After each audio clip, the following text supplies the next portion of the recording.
సమర్థ రామదాసు శివాజీ మహారాజు గారి గురువు.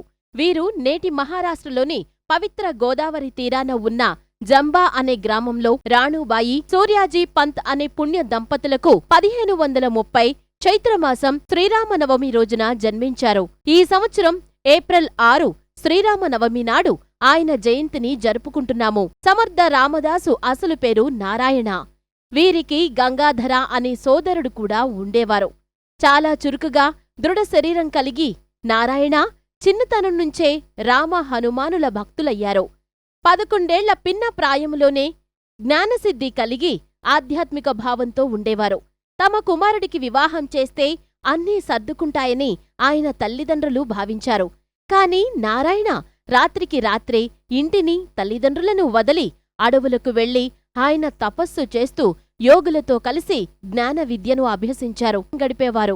ఇలా 12 ఏళ్ల కాలం గడిచాక ఆయనకు శ్రీరామ సాక్షాత్కారం లభించింది. అప్పట్నుంచి ఆయన పేరు సమర్థ రామదాస్ అయ్యింది. సమర్థ రామదాసు కాలినడకన భారతదేశంలోని అనేక ప్రదేశాలను సందర్శించారు. సదాచార సంపన్నులు ఎందరో ఆనాటి మొఘల్ పాలకుల వల్ల ఇక్కట్ల పాలవ్వడాన్ని చూసి కలత చెందారు. ప్రజలను పీడించి పాలిస్తున్న ఆనాటి పాలకులను ధైర్యంగా ఎదుర్కొనే శక్తి కోసం వారు అన్వేషించసాగారు. ఆయన 1566 సంవత్సరంలో చఫల్ అనే గ్రామంలో శ్రీరామ విగ్రహాన్ని ప్రతిష్ఠించి ప్రతి గ్రామాన రాములవారి, హనుమంతులవారి గుళ్లను కట్టించి భక్తి ప్రచారం చెయ్యసాగారు. అలాగే అనేక విద్యాలయాలు కూడా ప్రారంభించి ఆనాటి ప్రజలను విద్యావంతులను చేయడానికి కృషి చేశారు. ఆనాటి ప్రజలకు స్వామివారి బోధనల మీద అమిత నమ్మకం ఉండేది. కుటుంబంలో స్త్రీ ప్రాముఖ్యతను పెంపొందింపచేసే విధంగా స్త్రీలకు గౌరవ భావాలు కలిగేటట్టు చేసి వారికి సమాజంలో ఉన్నత స్థాయిని కలిగేటట్టు చేశారు. స్త్రీ పురుషులందరూ సమానులని, పురుషులు స్త్రీ గర్భం నుంచే జన్మించారు కాబట్టి వారికి అత్యంత ప్రాముఖ్యత ఇవ్వాలని నొక్కి వక్కాడించారు. స్త్రీలకు తన విద్యాసంస్థల బాధ్యతలు అప్పగించి వారు వాటిని ధైర్యంగా నడిపే విధంగా ప్రోత్సహించారు.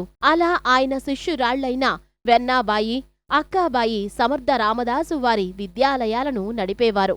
కుల, వర్గ విభేదాలను ఖండించి హిందువుల ఐక్యత కోసం సమర్థ రామదాసు కృషి చేశారు. మానవులందరూ సమానమని బోధించారు. శివాజీ మహారాజు హైందవి సామ్రాజ్య స్థాపనకు కృషి చేస్తుండగా సమర్థ రామదాసు వారికి వెన్నుదన్నుగా నిలిచి తన బోధనలతో అమిత చైతన్యవంతునిగా తీర్చిదిద్దారు. తద్వారా తాను అనుకున్న హైందవ సామ్రాజ్య స్థాపనకు అంకురార్పణ చేశారు. సమర్థ రామదాసు గొప్ప కవి కూడా. దశబోధ, ఆత్మారాం, మన పంచకం, ఆనందభువనం, శివకళ్యాణ రాజ వంటి అనేక గ్రంథాలు రచించారు. మహారాష్ట్రీయులను తన గొప్ప బోధనలతో గొప్ప ధార్మికులుగా, ధైర్యవంతులుగా, సాటిలేని దేశభక్తులుగా తీర్చిదిద్ది సమర్థ రామదాసు చాలా శక్తివంతమైన సమాజాన్ని సృష్టించారు.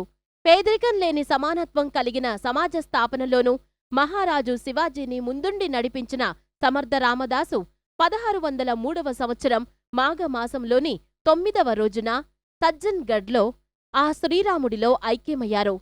ఆ మహానుభావుడు రచించిన దాసబోధ నేటికి మహారాష్ట్రలో ప్రతి ఇంటా ఉంటుంది.